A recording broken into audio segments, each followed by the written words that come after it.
he, quite frankly, was overly nice in his announcement, talking about how he wishes nothing but the best for the Syrian people and that he wants them to show him something special and that this is their chance to really shine. It's remarkably optimistic from Trump. Hello. Welcome to Restoring America, a project at the Washington Examiner. If you're watching us on YouTube, please be sure to subscribe or wherever else you may be watching. I'm Jeremiah Poff, the editor of Restoring America. I'm joined today by Timothy Nerozzi, our foreign affairs reporter here at the Washington Examiner. Tim, thanks for being here. It's great to be here. We have had a lot going on in the world in the last couple weeks, but most specifically is Trump's trip to the Middle East, where he is traipsing around with the emirs and the shahs of the world, of Qatar, of Saudi Arabia, and of the UAE. Tell us a little bit about what's going on in these trips and why there might be some controversy. Well, it really is sort of a rewind back to his first term. Trump loves the Middle East, loves Middle Eastern rulers, loves the pomp, the circumstance, the ceremony. He's making the multi-leg trip as, I guess in whole as a goodwill trip and a sort of shaking hands and just getting on the same page with these various countries. Saudi Arabia seemed to have gone quite well for him. There were several big announcements that he unrolled there, both bilaterally with Saudi Arabia and on his own. And as the trip continues into Qatar, and there's really just a lot of goodwill and sort of bilateral relations that are being established right now. One of the things that has really gotten a lot of attention, there's two. One is this airplane question being donated by the Qataris, but the thing that I'm most interested in is actually his meeting with the interim president of Syria, which he just had, and announced right away that they're lifting all sanctions, that the United States is going to lift all sanctions from Syria.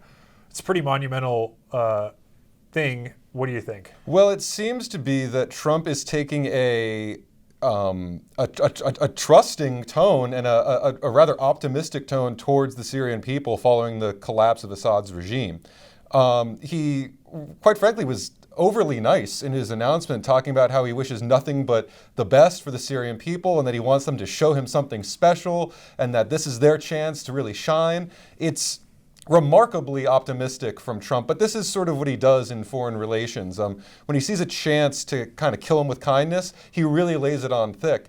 And so I think he sees a potential power vacuum that he wants to assure doesn't come back, and wants to assure that those that are in power, even if they have a history of, siding with places like Hamas, if they're not posing an active threat to U.S. interests, he wants to get them on board, kill them with kindness, and sort of bring them into the fold and hope for the best. Yeah, and one of the things in that conversation, he was apparently really pushing Syria to join the Abraham Accords, which would be just a stunning development in that whole saga.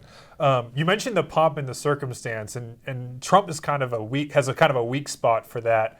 I remember this really famous video in his first term when he's like in Saudi Arabia, it was his first visit overseas like this time around, and he's just dancing with this sword. The Saudis and the Middle Eastern, oil barons really kind of know their way around that.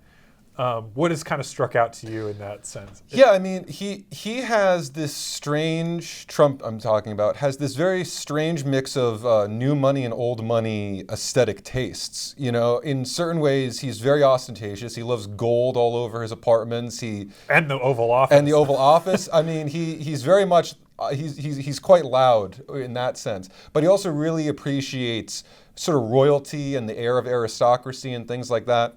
You see that with his interactions with the Saudis, with his relations with King Charles. He very much just enjoys luxury and prestige in its highest sense.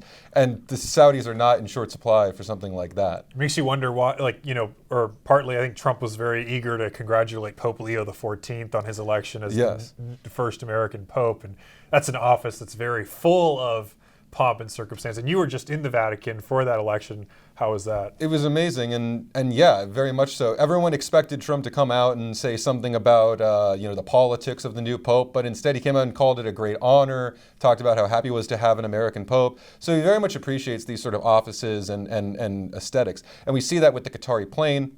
worth $400 million. It is a massive gift to the... I think the largest ever from a foreign power to a president. It's massive. And obviously it's causing a lot of upset because it does raise some eyebrows to have a massive airplane worth that much money just sort of gifted on paper, not personally to Donald Trump, but to the Department of Defense, which would then outfit it for use as Air Force One and then transfer it over to the use by the White House. And then when he completes his term, hypothetically, he would transfer that plane to his presidential library to, be... There's been some, I think there has been some question about that last part because that was reported, and I don't know the specifics myself, but maybe, it could be that it's a complicated matter. And it may just be... It's an unprecedented type of gift to receive and try to figure out a legal way through. And it makes sense that people would be a little concerned about this level of value gift being parted around. But obviously he wants it. It's a gift from the Qatari Royal family. And it's coming at a time when Boeing has been really slow on filling out its own order for an Air Force One that Trump made in the first term. And it still hasn't been delivered yet. Yes, and you have to wonder if this trip has actually highlighted that disparity between the sort of, aesthetic, like opulence and grandeur of, say, the Saudis with Air Force One as we currently have it, which is by no means, a rinky-dink propeller plane, but it is old, it's dated. The interior reportedly is not exactly like cutting edge or anything like that. So maybe he's feeling a little jealous and feeling a little, like he needs a new toy. He needs his new toy, yeah. Well, Tim, thanks so much for being here. As always, please be sure to subscribe on YouTube or wherever else you may be watching. Until next time.